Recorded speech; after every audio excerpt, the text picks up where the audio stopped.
ces taxes viennent d'arriver dans les foyers et elles suscitent une grande colère qui est légitime d'ailleurs, puisque les augmentations qui ont été votées en mai dernier trouvent aujourd'hui une traduction concrète dans ce qui va être prélevé sur le pouvoir d'achat des ménages, et particulièrement des ménages populaires, puisque la ponction va être lourde.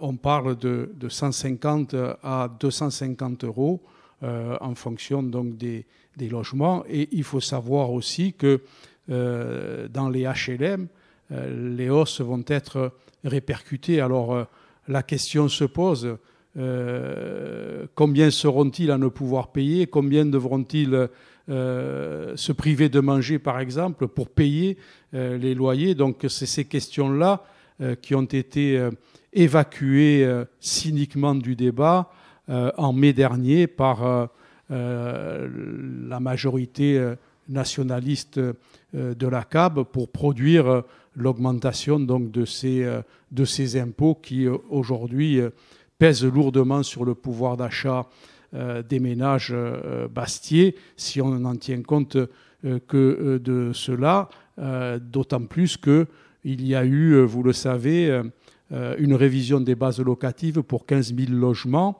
et que Bastia, par exemple, est une ville où un ménage sur deux a des revenus inférieurs à 1 300 euros. Donc un impact lourd sur la population, alors que tout augmente par ailleurs également, l'électricité, le gaz, sans parler du scandale des carburants en Corse qui ne font qu'augmenter. Aujourd'hui, nous disons les choses simplement.